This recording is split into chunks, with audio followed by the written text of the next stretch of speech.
Hello प्यारे बच्चों, कल जैसे ही डिसीजन आया है कि एग्ज़ामिनेशंस 12th के सीबीएसई के कैंसिल हो गए हैं, उसके डिसीजन के बाद आईसीएसई ने भी डिक्लेयर कर दिया है कि हम लोग जो है 12th के एग्ज़ामिनेशंस कैंसिल करेंगे।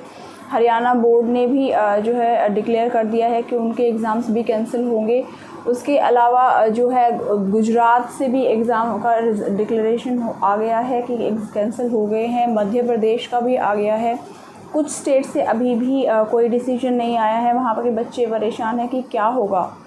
इसके अलावा एक कंसर्न ये भी आई है बहुत सारे बच्चों की कि क्या ऑब्जेक्टिव मेथोडोलॉजी वो लेने वाले हैं। बहुत सारे बच्चे उस चीज़ को लेके परेशान हैं कि अगर पिछले 3 साल के जो असेसमेंट के बेस पे उनका रिज़ल्ट डिक्लेयर किया तो क्या रिज़ल्ट आएगा। अगर उन्होंने प्रीवियस ईयर्स में बहुत अच्छा परफॉर्म नहीं किया है तो क्या उनका रिज़ल्ट बहुत बुरी तरीके से अफेक्ट होगा, कैसे होगा। बहुत सारी उलझनें, बहुत सारी कन्फ्यूजन्स हैं। तो इस में मुझे लगता है पहली चीज़ तो जिस तरीके से हम अभी तक बहुत पॉजिटिव अप्रोच से कॉन्टेस्ट करते आए हैं, बहुत हिम्मत के साथ हम एक दूसरे का ऊपर फेथ रख के आगे बढ़े हैं, आगे भी it's just a matter of 2-3 days. तो प्लीज़ आप जो है परेशान ना हो and you really need to calm down. अब मेन जो हमारा एक्शन प्लान है उस पे बात करते हैं, क्योंकि देखिए जब आप बहुत सिंसियरली एफ़र्ट्स करते हो तो सर्टनली रिज़ल्ट ना मिले ऐसे कभी नहीं होता है। 29 को हमारे पोखरियाल जी ने एक आर्टिकल लिखा था कि हम एग्ज़ाम्स कंडक्ट कराएंगे, इतना ज़रूरी है। और उन्होंने बहुत सारे अपने सपोर्ट में पॉइंट्स भी लिखे थे। उसके बाद बच्चे बहुत ज़्यादा डिप्रेशन में आ गए थे। उनको लग रहा था कि नहीं मैम, गवर्नमेंट बहुत एडमेंट है, वो नहीं सुनने वाली, किसी की बात नहीं मानने वाली। सुप्रीम कोर्ट जो हमारी बेंच थी उन्होंने बहुत स्ट्रांगली जो है सेंटर को डायरेक्शन दिया कि या तो आप पिछले साल का अडॉप्ट कर लीजिए मेथड, नहीं तो बहुत सॉलिड ग्राउंड्स के साथ आप आइएगा। और उसका इतना अच्छा एक हमें असर हुआ, पॉजिटिव रिस्पांस हुआ कि जो है गवर्नमेंट ने एग्ज़ामिनेशंस को कैंसिल कर दिया। अब हमारी जो आगे की जो मुश्किलें आ रही हैं उसके लिए हमें क्या करना है। देखिए पहली चीज़, लास्ट ईयर अगर हम बात करें, सुप्रीम कोर्ट में जब मैटर आया था एग्ज़ामिनेशंस को कैंसिलेशन के रिगार्डिंग, तो उस टाइम पे सीबीएसई ने एक ड्राफ्ट नोटिफिकेशन जो है एग्ज़ाम्स को कैंसिल करेंगे तो एक ड्राफ्ट नोटिफिकेशन उन्होंने सबमिट किया था। और उस ड्राफ्ट नोटिफिकेशन को सुप्रीम कोर्ट ने स्क्रूटनाइज़ करके अप्रूव किया था कि ठीक है, आप इस असेसमेंट मैथोडोलॉजी को अडॉप्ट करके आप रिज़ल्ट डिक्लेयर कर दीजिए।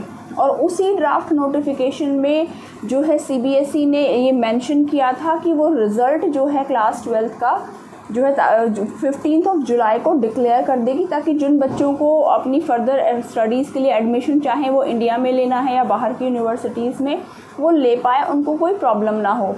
तो ये दोनों की दोनों बातें उस ड्राफ्ट नोटिफिकेशन में उन्होंने लिखी थी और वो सुप्रीम कोर्ट में उन्होंने सबमिट की थी।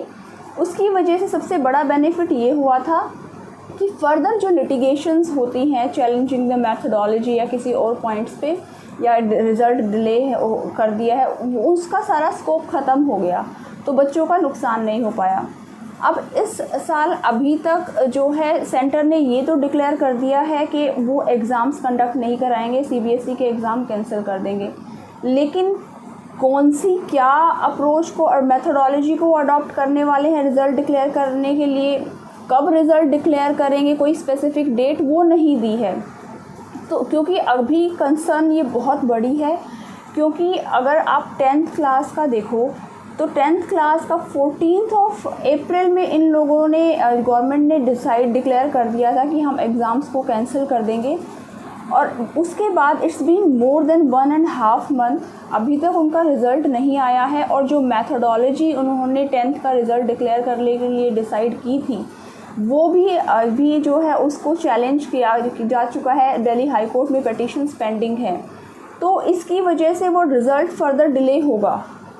तो वो चीज़ 12th के साथ ना हो, तो हमें बहुत ही समझदारी के साथ इन पॉइंट्स को जो है कल सुप्रीम कोर्ट में रखना है।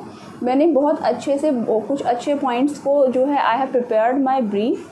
तो जो हमारा कंसर्न है स्टेट बोर्ड के बच्चों के एग्ज़ाम कैंसिल होने का, वो एक बहुत ज़रूरी कंसर्न है, वो मुझे कल रेज़ करना है ऑनरेबल सुप्रीम कोर्ट के सामने।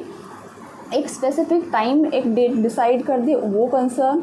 क्या मेथोडोलॉजी वो डिसाइड करने वाले हैं वो उसको कोर्ट के सामने प्रोड्यूस करें। ताकि वो सुप्रीम कोर्ट से अप्रूव हो, वहाँ से अगर जो है वो अप्रूवल अफर्मेशन मिलता है तब उसको इम्प्लीमेंट किया जाए, ताकि बच्चों की जो दिमाग में इतनी सारी अलग अलग परेशानी दुविधाएं आ गई हैं कि उनके मार्क्स तो अफेक्ट नहीं हो जाएंगे, वो सब ख़त्म हो। तो इस चीज़ों पे मैं कल बहुत स्ट्रांगली उन चीज़ों को मैं पॉइंट्स को उठाने वाली हूँ। तो अभी आप लोगों से, जैसे आपने मेरा पहले बहुत साथ दिया है, आगे भी आप लोगों के साथ देने की ज़रूरत है। सिर्फ थोड़ा सा पेशेंस मेंटेन रखें। आप लोगों की बहुत सारी ईमेल्स जो मुझे मिली है, मैंने बहुत अच्छे से उनको स्क्रूटनाइज़ किया है। जो भी अलग अलग तरीके की क्वेरीज़ के बेस्ड पे जो भी बेस्ट सोल्यूशन आप लोगों के लिए मैं लेके आ सकती हूँ, उसके लिए मैं कल कोशिश करूँगी।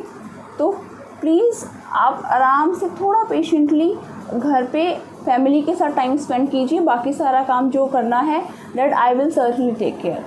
Thank you.